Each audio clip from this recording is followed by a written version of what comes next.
अस्सलामुअलैकुम students, I am Mohammad Ahmad Iqbal. हम पढ़ रहे हैं चैप्टर नंबर 6। इसका वर्क एंड एनर्जी है। एनर्जी के बारे में हम डिस्कस करते हैं। सबसे पहले हम डिस्कस करते हैं कि वर्क है। वर्क हमने पिछले लेक्चर में पढ़ा था कि वर्क क्या चीज़ होती है। कोई भी बॉडी के ऊपर फोर्स लगाएं, जिस डायरेक्शन में हमने फोर्स लगाई है उसी डायरेक्शन में हमारे पास क्या हो कि वो डिस्टेंस कवर करे तो वो वर्क होती है। जब ये किसी के ऊपर फोर्स लगाते हैं तो वहाँ पे जब बॉडी के ऊपर फोर्स लगी है, वर्क डन हो रहा है, तो बॉडी क्या करती है, उसके अंदर एनर्जी पोजेस होती है, उसके अंदर एनर्जी मौजूद होती है। तो वो जो एनर्जी होती है वो हम उसको डिफाइन करेंगे क्या चीज़ होती है। यानी कि किसी भी बॉडी की काम करने की सलाहियत को हम क्या कहते हैं, एनर्जी कहते हैं। हम इसको देखते हैं कि हमने किस तरह डिफाइन किया है कि it is the ability of a body to do work. कि ये क्या है कि किसी भी बॉडी की एबिलिटी है, एक बॉडी की एबिलिटी है, काम करने की एबिलिटी को हम क्या कहते हैं, वर्क कहते हैं। फॉर एग्जांपल जैसे कि हमारे पास इसकी एग्जांपल है कि हम देखते हैं कि पानी जो है कि बह रहा है स्ट्रीम लाइन के अंदर सीधा, तो वो उसके अंदर क्या है, वर्क करने की एनर्जी है। कैसे कि पानी नीचे की तरफ बह रहा है या फिर सीधा बह रहा है, तो उसके आगे हम क्या लगा दें, एक टरबाइन लगा दें, टरबाइन प्रोपेलर्स लगा दें, तो वो क्या करेंगे, टरबाइन के प्रोपेलर घुमाएगी, तो जिससे हमारे पास क्या हो जाएगी, इलेक्ट्रिक एनर्जी प्रोड्यूस होगी। जैसे कि हम डैम्स वगैरह बनाते हैं तो वो क्या होती है कि हमारे पास वर्क करते हैं। हम वर्क कैसे करवाते हैं, पानी के रनिंग की वजह से। इसी तरह एग्जांपल है कि हमारे पास कि water running down the stream has ability to do work. Water जो है वो स्ट्रीम में नीचे की तरफ जा रहा है, तो उसकी एबिलिटी है, काम करने की एबिलिटी है। ठीक है, जैसे कि और इसकी एग्जाम्पल है हमारे पास, इसकी टाइप से आगे हमारे पास टाइप्स ऑफ एनर्जी क्या है, हीट एनर्जी है, इलेक्ट्रिकल एनर्जी है, लाइट एनर्जी है, केमिकल एनर्जी है और मैकेनिकल एनर्जी है। हीट एनर्जी क्या चीज़ है हमारे पास, हीट एनर्जी है, हीट एनर्जी से हम मुख्तलिफ वर्क लेते हैं। जैसे कि हमारा खाना पकाना हो गया या कुछ दूसरे वर्क हो गए या दूसरे काम हो गए, तो हमारे पास क्या है, हीट एनर्जी है। इलेक्ट्रिकल एनर्जी क्या है कि इलेक्ट्रिकल एनर्जी जैसे कि हमारे जो पंखे चल रहे हैं, इलेक्ट्रिक मोबाइल फ़ोन चल रहे हैं, इलेक्ट्रॉनिक्स की चीज़ें चल रही हैं, डिवाइसेस चल रही है हमारी, वो किससे होती है, हमारे पास चलती हैं इलेक्ट्रिक एनर्जी की वजह से होती हैं।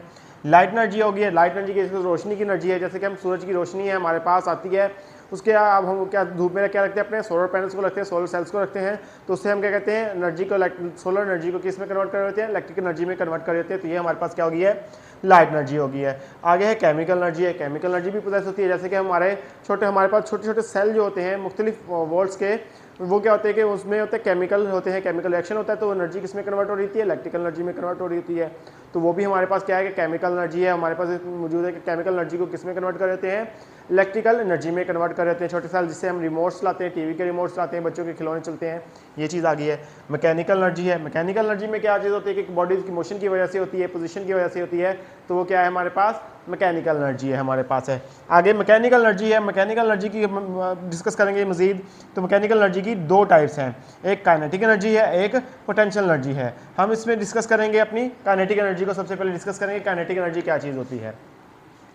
काइनेटिक एनर्जी हमारे पास होती है कि ये कोई भी बॉडी जो है वो हरकत कर रही है, मोशन में, उसकी मोशन की वजह से जो एनर्जी होती है बॉडी की, वो क्या कहलाती है, काइनेटिक एनर्जी होती है हमारे पास। हमने इसको कुछ इस तरह डिफाइन किया हुआ है, energy possessed by a body due to its motion is called kinetic energy.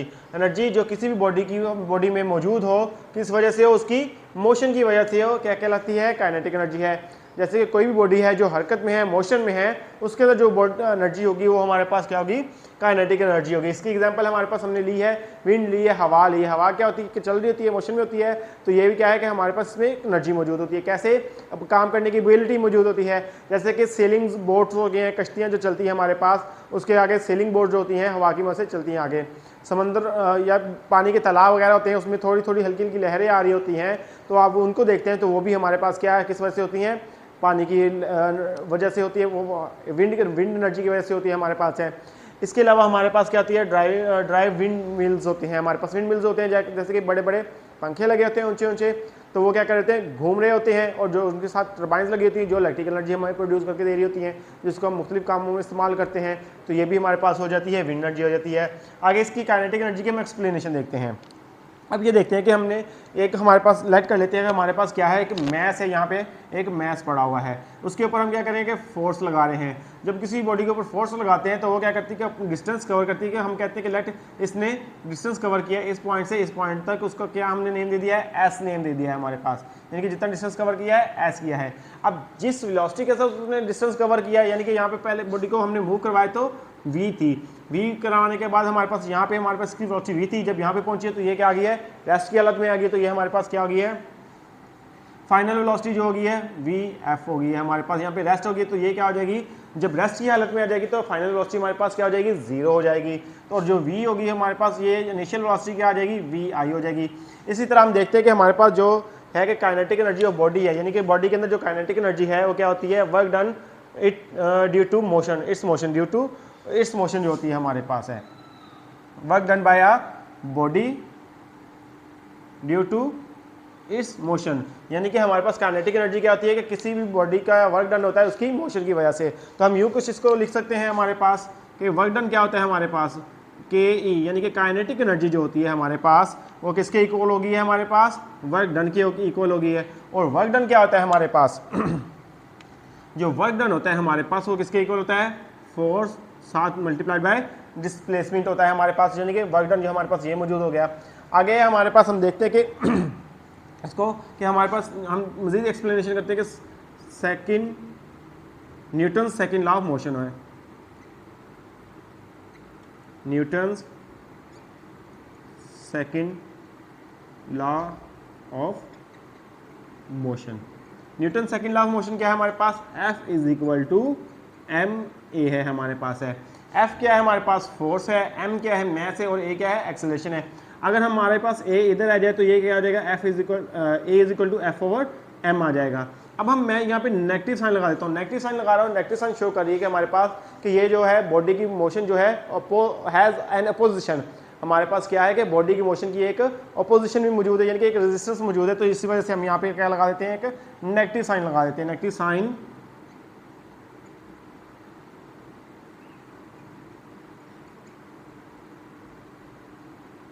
That हमारे पास शो क्या कर रही है कि motion of the body has opposition, हमारे पास क्या है, इसकी अपोजिशन मौजूद है, इसकी वजह से हमने नेगेटिव साइन लगा दिया है। अब हम क्या करते हैं कि अकॉर्डिंग टू हम इसका थर्ड न्यूटन्स का थर्ड लॉ लेते हैं। न्यूटन का थर्ड लॉ हमारे पास क्या है, Newton's third law of motion. अब हमारे पास न्यूटन का थर्ड लॉ क्या मौजूद है हमारे पास ये मौजूद है कि 2as, ए क्या है, एक्सेलरेशन है, एस क्या है, डिस्प्लेसमेंट है, और vf स्केयर हमारे पास आ जाएगा माइनस vi स्केयर हो जाएगा हमारे पास, vf square minus vi square. अब ये जो था हमारे पास एक्सेलरेशन हमारे पास यहाँ पे मौजूद है। अब हम क्या कह देंगे, एक्सेलरेशन हमारे पास ये आ जाएगा 2a की जगह पे क्या आ जाएगा, माइनस f ओवर m, साथ के क्या आ जाएगा हमारे पास, s आ गया हमारे पास, इज इक्वल टू हमारे पास क्या आ गया, vf। जो vf है हमें पता है कि जब फाइनल बॉडी जो अपनी फाइनल पोजीशन में पहुंच गई थी, यहाँ पे आके क्या आ गई थी, रेस्ट हो गई थी, यहाँ पे क्या आ गई थी, रेस्ट की कंडीशन में थी हमारे पास बॉडी। तो फाइनल वेलोसिटी क्या हो जाएगी हमारे पास, 0 हो गई हमारे पास। और जो ये जो इनिशियल वेलोसिटी है हमारे पास vi जो है हमारे पास क्या हो गई थी, यहाँ पे v के बराबर हो गई थी। तो हमारे पास क्या आ जाएगा, 0 माइनस v स्केयर आ जाएगा हमारे पास। तो अब हम इसको मज़ीद सॉल्व करते हैं, तो minus 2f over m s is equal to क्या आ गया हमारे पास, v का स्केयर आ गया हमारे पास। अब इस क्वेश्चन को मैं एक बार क्वेश्चन 1 का नेम दे देता हूँ। अब ये क्या गया, साथ यहाँ पे माइनस आ गया। अब ये माइनस जो होगी इस माइनस के साथ कैंसिल होगी हमारे पास, तो ये क्या आ गया है, 2f s is equal to ये क्या आ गया, m v का स्केयर आ गया हमारे पास। अब ये एफ एस इधर है हमारे पास मौजूद है, F S is equal to क्या आ गया, 1/2, 2 इधर आके डिवाइड हो गया, तो ये क्या आ गया, 1/2 mv का स्केयर आ गया है।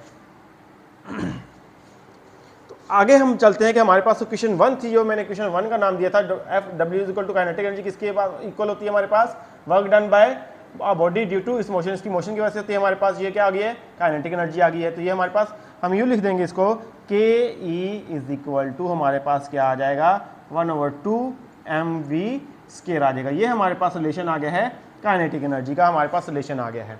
आई होप स्टूडेंट्स आपको आज का लेक्चर समझ आएगा। आज के लिए इतना ही काफ़ी है। अल्लाह हाफिज़।